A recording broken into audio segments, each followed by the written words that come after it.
Baik, Assalamualaikum warahmatullahi wabarakatuh. Waalaikumsalam. Ya, kembali lagi bersama kami di channel YouTube BKB bersama Kita Bisa. Sampai kita bisa. Ya, kali ini kita kedatangan tamu nih, narasumber. Ya, salah satu orang yang berkecimpung di dunia sepak bola, khususnya Aceh. Ya, siapa lagi kalau bukan Bang Ajehar. Ya, Ya. assalamualaikum Bang. Waalaikumsalam Ya, warahmatullahi wabarakatuh. enaknya nih kita panggil siapa nih? Karena temanya sepak bola yang pastinya saya pelatih coach saja. Coach. Coach saja Oke, ya Coach kan. Ajehar. Baik Coach. Ya, Coach, sebelum kita bincang-bincang lebih dalam lagi kan, ini kita program BBS Coach. Bincang-bincang santai. Oh, bincang-bincang. Santai, ya kan? Iya. Iya, iya, Sebelum iya. kita melanjutkan program kita bincang-bincang santai, alangkah baiknya Coach memperkenalkan diri dulu kepada teman-teman kan, supaya kenal lah ya. Iya, iya, Oke, iya, iya. silakan Coach. Oke, Assalamualaikum warahmatullahi wabarakatuh. Waalaikumsalam. Nama saya Muhammad Azhar sebagai pelatih sepak bola yang biasa dipanggil dengan sebutan nama saya Coach Azhar Coach Langsa. Ajehar Coach langsung. Azhar Langsa. Saya berasal dari Kota Langsa dan sekarang menjadi pelatih di PSB Langsa. Oke, pelatih PSBL Langsa nih ya. Ya, Coach, boleh sedikit Coach menceritakan nih pengalaman Coach ketika sebelum menjadi pelatih Mhm, dan sesudah menjadi pelatih itu Coach. mhm, Baik, mhm, mhm. silakan Coach. Masa bermain, sebagai pemain itu saya terakhir bermain di 2014, 2014, 2015 itu terakhir saya main bola dikarenakan, saya kecelakaan.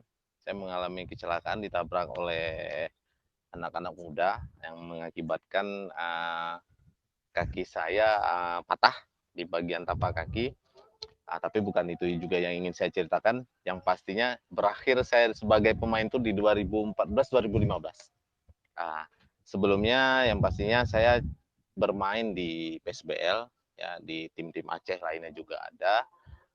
Kesempatan untuk bermain di luar Aceh sebagai pemain dulu sempat tertunda. Ada beberapa tim, contoh Semen Padang, Persikabo, Deltras, ada beberapa tim yang uh, mental saya sebagai pemain dulu belum terdidik dengan baik, yang mengakibatkan saya batalkan semua itunya. Jadi saya akui kalau sebagai pemain sepak bola dulu saya menyesal. Dan sekarang saya sudah menjadi pelatih. Terakhir dulu 2010 bermain di PSB Langsa. Pertandingan terakhir di sini versus Persikota kalau nggak salah saya, Persikota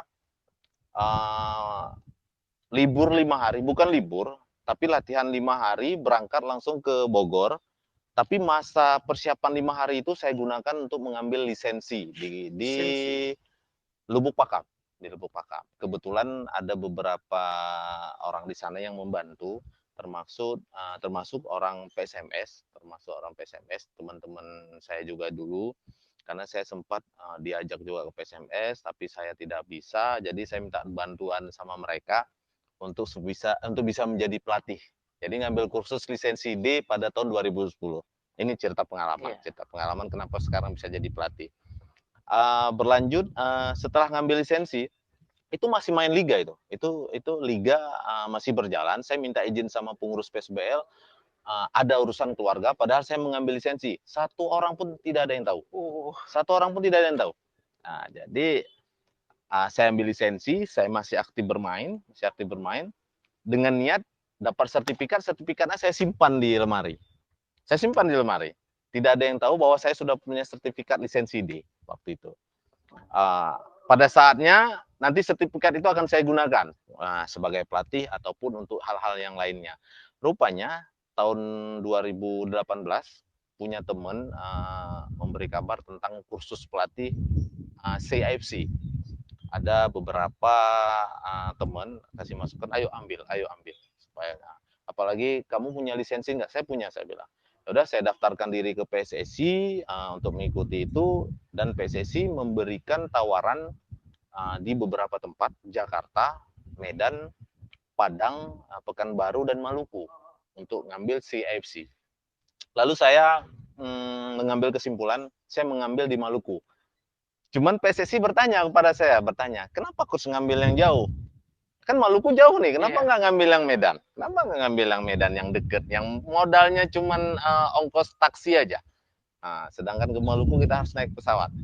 Tapi yang saya ketahui, Maluku itu punya namanya kampung sepak bola, Tulehu. Oh ya, Ya, Tulehu. seperti yang kita tahu, Tulehu selalu menyumbangkan pemainnya untuk timnas dan untuk beberapa untuk beberapa tim-tim di Liga 1, Liga 2 merata semua dari Tulehu. Maka saya waktu itu kebetulan ada beberapa teman, saya pengen ke Tulehu. Saya berkorban sedikit dan ada bantuan teman-teman, bantuan kampung untuk bisa saya berangkat ke Maluku mengambil lisensi 2018. 2020 ada kesempatan pemanggilan lisensi B. Lisensi B yang di Bali, alhamdulillah kelar, berjalan dengan lancar, dan waktu itu mudah saya 2020 ambil lisensi B. Kebetulan waktu itu saya pelatih Aceh di PON 2020. Nah, pelatih Aceh, jadi dibantu oleh pemerintah untuk bisa mengikuti lisensi. Lalu yang terakhir kemarin 2022 selesailah membawa PSBL lolos ke nasional. Saya juga dibantu oleh teman-teman, beberapa rekan-rekan bola untuk bisa mengikuti lisensi A. Nah, kemarin. Jadi alhamdulillah sekarang saya sudah mendapatkan lisensi A. Kalau pertanyaannya tentang pengalaman bermain, mungkin banyak sebenarnya, banyak. Tapi saya ceritakan satu-satu Iya. sampai sekarang menjadi seorang pelatih. Ya, Iya, jadi Coach. gitulah. Ya, tadi kan Coach ada bilang pernah melatih PON ya. Ya, PON iya, iya. Aceh kan. Itu kan sebelum ke PON otomatis ada seleksi dulu kan di Mm, mm, Porwil. Itu Porwil. Porwil ya. Mm. Ya, itu boleh Coach ceritakan tuh sedikit pengalaman Coach ketika membawa nama Aceh ya Iya, di iya, iya, iya. Porwil lah kan Iya, iya, iya. seleksi sehingga Aceh bisa masuk ke PON Papua pada waktu itu. Iya, Silakan. iya, iya. Jadi waktu itu tahun 2019 kebetulan saya merangkap di asisten pelatih PSBL. Saya diajak oleh Asprop Aceh melalui Pak Nazir Adam untuk saya meminta kepada beliau, sebenarnya saya jujur, saya nggak bohong, untuk bisa dilibatkan menjadi asisten di Porwil sebagai asisten. Tapi berjalannya waktu sama teman saya, sama Muklis, teman saya Muklis, berjalan dengan waktu kami kedua-duanya ini sebenarnya asisten. Jadi rencana di Porwil itu, rencana pelatihnya itu yang pertama Bang Anwar, kurs senior ya, kurs Anwar Banda Aceh.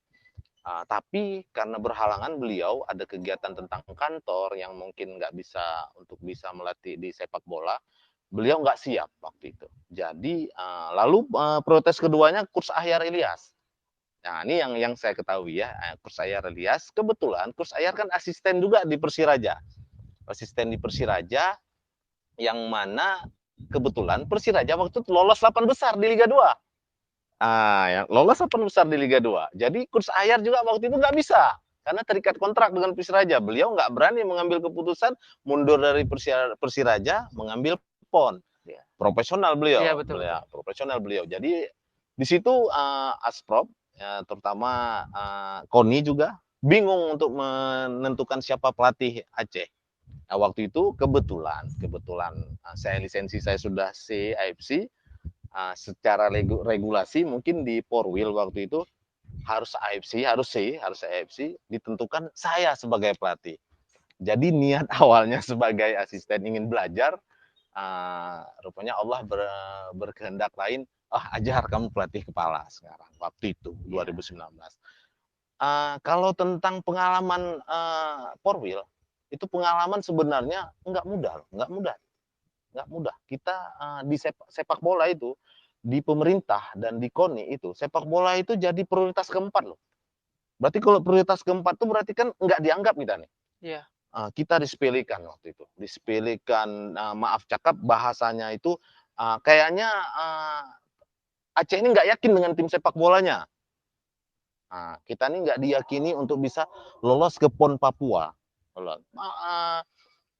seleksi, terbentuklah tim sampai akhirnya 20, itu masuk DM, masuk Messenger, masuk BBM waktu itu kalau nggak salah saya BBM, itu tekanan ke saya, ke PSSI, ke pelatih, ke pemain semua. Nah, tapi karena saya namanya anak muda waktu masih menjadi pelatih muda, saya tekanan tadi itu saya jadikan kunci. Saya tunjukkan ke beberapa pemain, semua tim, ini tekanan nih. Sampai ada kata-kata bahwasanya apa tuh pelatih? Nah, pelatih jangankan untuk membangunkan tim, bangun diri sendiri aja nggak bisa sampai seperti itu loh, sampai seperti itu. Apa PSSI, apa pemain itu, pemain yang nggak ada, misalnya nggak punya kualitas lah sampai seperti itu loh. Berbeda sekarang, tapi gini, kan kita juara. Lalu kita juara. Iya, betul-betul. Kita juara, bukan hanya lolos loh, kita juara. Bukan hanya lolos ke Papua, karena yang lolos itu dia juara 1, medali emas, perak, dan perunggu. Oh, 3. 3 yang Kita lolos. juara 1, Coach. Kita malah juara loh, prioritas keempat. Karena kenapa sebenarnya? Pemerintah nggak bisa kita salahkan. Karena waktu itu, beberapa periode yang lalu di Porwil, dengan menjadi prioritas pertama, semuanya gagal gitu. Nah, ketika dapat pelatih udah-udah ini, pelatih yang cilet-cilet ini, alhamdulillah juara, rezeki. Rezeki itu. Allah memberi rezeki, kita nggak sangka-sangka, kita nggak menyangkanya. Nggak mesti harus Jose Mourinho gitu. Seorang ajar juga bisa waktu itu. Iya, Nah, betul-betul. lalu ya alhamdulillah lah kita juara, ya kita bisa lolos ke PON untuk PON Papua 2020. Banyak halangan rintangannya memang. Iya, betul-betul, Coach. Jadi Coach, sedikit tentang sepak bola nih kan. Ya. Mungkin teman-teman yang sedang menonton nih kan, ingin tahu Coach bagaimana tips untuk bisa menjadi pemain yang profesional. Silakan Coach. Ya, yang pastinya ya berlatih. Yang pertama itu berlatih, bagaimana memang konsisten. Berlatih secara konsisten. Kalau kita masih muda, kalau kita masih usia dini, berarti cari tempat latihan SSB atau akademi yang memang punya kegiatan rutin dalam latihan. Apa Senin, apa Selasa, Rabu, Kamis, Jumat, seperti itu.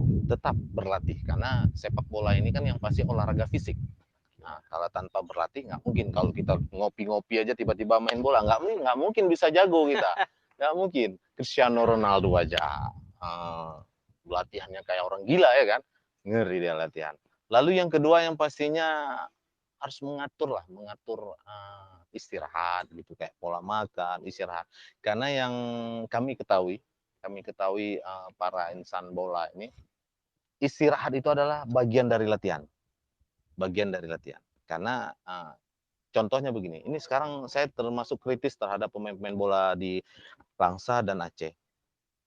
Tidur jam 12, jam 1, jam 2, di kedai kopi main game, padahal pemain bola loh. Saya pernah jumpa itu para pemain bola kalau di warkop, pas saya datang tiba-tiba menghilang. Saya tahu pemain bola, itu udah jam 11, udah jam 12, makanya istirahat itu juga sangat penting. Kalau cita-citanya ingin menjadi pemain profesional. Lalu yang terakhir pastinya disiplin. Disiplin, ya yang pastinya disiplin waktu. Tahu saat latihan, tahu saat sekolah, saat ngaji, harus memang pandai mengatur waktu. Nah, itu untuk memang ingin menjadi pemain profesional lah. Seperti itu.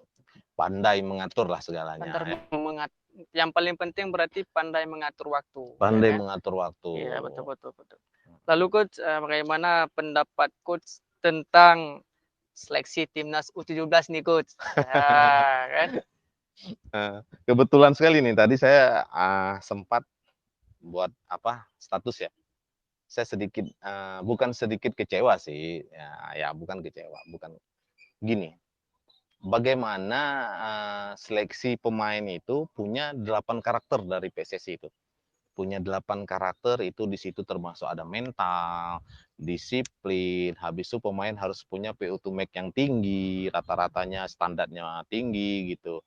Jadi saat seleksinya, cuman yang saya ikuti sekarang seleksinya itu hanya bermain 2 kali 20 menit gitu. 2 kali 20 menit, lalu ditetapkan bahwa ini yang lolos, itu yang lolos, seperti itulah. Sedangkan tadi ada karakter kriteria-kriteria yang dicari oleh timnas. Pemainnya harus disiplin. Kalau kita bilang disiplin, di mana kita lihat disiplinnya? Di mana kita lihat disiplin? Apa disiplin saat dia datang terlambat? Berarti terlambat datang seleksi, berarti dia nggak lolos gitu. Kadang-kadang yang terlambat seleksi ini yang nggak lolos, ya itu dia memiliki 7 karakter lain. Makanya kadang-kadang saya bingung melihat tentang seleksi timnas ini. Seleksi timnas. Lalu tentang ada kriteria VO to make. Sedangkan waktu seleksinya juga yang saya katakan tadi, 11 cuman 11v11. 11v11 tanpa ada harus mengikuti tes VO to make ya. Jadi sebenarnya sih kalau untuk melihat pemain muda untuk timnas itu yang pastinya harus melalui kompetisi. Kalau saya sangat setuju Indonesia membuat kompetisi yang jelas dan berkesinambungan lah, rutin, konsisten setiap tahunnya. Kompetisi tidak ada, saat dibutuhkan baru buat seleksi. Itu saya kurang setuju. Betul. Iya, betul. Ya, Coach, sedikit untuk anak-anak muda kan. Mungkin anak muda ingin sekali menjadi pesepak bola yang ingin sukses di masa yang akan mendatang, itu bagaimana? Kan banyak nih tantangan-rintangan untuk anak-anak muda ke depan. Seperti Coach bilang tadi, itu bagaimana Coach? Tanggapan Coach. Motivasi untuk anak muda lah ya. Iya. Sepak bola sekarang salah satu sumber penghidupan. Kita bisa lihat di mana contoh aja di Aceh, banyak tarkam di seluruh tempat, banyak tarkam yang menghasilkan pundi-pundi untuk si pemain bola. Bukan kecil-kecil loh bayaran. Lalu mainnya dari Senin ke Sabtu itu full main tuh tarkamnya tuh. Berarti kan uang masuk nih, pemasukan. Kalau saya secara pribadi, kita melihat juga karakter anak kita ya, termasuk Aceh itu kan punya semangat militan, punya karakternya pemberani dan yakin. Saya sangat memberi masukan kepada anak-anak Aceh bermain sepak bola lah. Karena yang saya ketahui teman saya, termasuk saya sendiri, saya bukan lahir dari keluarga yang berkecukupan, bukan. Tapi berkat sepak bola, saya bisa menghidupi keluarga saya. Saya sekarang punya 3 anak dan 1 istri. Belum 2, 1. Ya kan? Jadi nggak ada rencana sih. Jadi saya hidup dari kecil sampai detik ini, saya semua dari sepak bola. Jadi saya ingin memotivasi para pemain muda, sepak bola sekarang penghidupan. Itu kalau saya cerita tentang tarkam. Lalu kalau kita cerita tentang liga, contoh banyak loh. Sekarang kita punya mantan pemain besar yaitu Bang Ismet Sofian. Lihat beliau udah di Jakarta. Karena apa? Bukan karena model, bukan karena ini, karena sepak bola. Kita punya. Lalu kemarin saya mendengar kabar bahwa saya ada pemain Aceh banyak yang ke PSMS Medan. Ini yang contoh dekat. Bayarannya tuh bukan kecil-kecil loh. 25 sampai 30 juta sebulan. Apa sih pekerjaan yang memang yang walaupun memang sepak bola itu nggak selamanya, tapi karena sepak bola hidup hal-hal yang lain gitu. Kita punya modal, kita bisa menghidupi keluarga kita, orang-orang tua kita, kan. Jadi saya berharap kalau memang pesepak bola ingin benar-benar bisa hidup di sepak bola, ya betul-betul lah konsisten, jaga semuanya. Disiplin tadi itu, jaga kesehatan. Jangan kayak saya bilang tadi, seringkali saya di sini, saya datang ke warkop jam 11, saya lihat dari jauh pemain bola yang main game semua. Saya balik udah hilang. Sering. Mungkin Reja juga termasuk salah satunya. Mungkin saya lupa. Banyak pemain bola itu. Jadi kalau memang untuk motivasi, ya sepak bola sekarang menjanjikan. Walaupun kita harus punya second career, harus punya impian lain juga gitu. Jadi kalau memang di sepak bola kita kira-kira enggak bisa, ya kita bisa mencari pekerjaan lain seperti itu. Teman-teman, sedikit informasi, saya dulu adalah anak didik daripada Coach Azhar nih. Iya. Di salah satu klub di Gampung, Coach ya. Di Gampung ya. Kambes ya? Kambes FC. Iya, salah satu pelatihnya beliau. Tapi sekarang tim Kambes itu udah tenggelam apa menghilang nggak tahu Itu kemana. mungkin mana kita bilangnya nggak pegang sini Nggak Coach. bisa, Ya, ya kan? iya, iya. Ini. Ya, teman-teman sebelum kita tutup nih ya Coach, Iya, boleh Coach berikan motivasi ya untuk channel BKB Coach. Ya, BKB apa supaya tadi, bersama kita bersama kita bisa. bisa, ya kan? Nah, Supaya lebih semangat lagi iya, dalam iya, iya. memberikan konten yang bermanfaat bagi masyarakat pada umumnya Coach. Iya, Ya kan? iya, iya, iya, iya. Yang pastinya kalau yang saya ketahui itu hal-hal yang sifatnya itu tampil untuk orang lain, ya seperti YouTuber, yang pastinya kalian tuh harus bisa memberi konten-konten yang bermanfaat, yang pastinya bermanfaat, yang bisa berbagi. Lalu masukan nih, masukan kalau bisa diterima diambil, kalau Ya, nggak bisa ya jangan diambil kan. Saya pun juga bukan salah satu sumber yang memang tepat menurut saya, masih belajar dalam segala hal. Cari sumber-sumber yang bisa memberi inspirasi, yang memberi masukan bagus untuk segala hal, apa untuk sepak bola. Cari sumber-sumber yang bisa memberi pengalamannya selama ini gitu. Mungkin ya cari orang-orang yang memang sudah melalang buana atau gimana gitu, yang bisa untuk jadi motivasi anak-anak, para pemain. Ya itu masukan saya. Lalu ya kalian harus lebih konsisten, semangat ya. komit gitu. Maksudnya memang kalau memang kalian memang benar-benar berkecimpung jadi YouTuber, bersama kita bisa. Ya, bersama-sama ayo kita bisa gitu loh. Iya, Jadi Coach, jangan betul, betul. jangan hari ini ada, nanti sebulannya menghilang. Jangan, konsisten. Komit ya. Mau buat schedule, ini jatah sini sini sini ya. Ini masukan. Kalau bisa diterima diambil, kalau nggak bisa ya nggak apa-apa. Ya. Ya, Coach, terima kasih sudah berhadir di channel YouTube BKB bersama kita bisa. Ya. Ya, insya Allah kita akan berjumpa di lain kesempatan. Ya. Ya, teman-teman, mungkin hanya ini saja bincang-bincang santai kita bersama guru saya, guru sepak bola saya, Coach Azhar. Ya, salah satu orang yang berkecimpung di dunia sepak bola, khususnya Aceh. Ya, mungkin hanya ini dapat kami sampaikan. Ya. Lebih dan kurang kami mohon maaf. Assalamualaikum warahmatullahi wabarakatuh. Waalaikumsalam warahmatullahi wabarakatuh.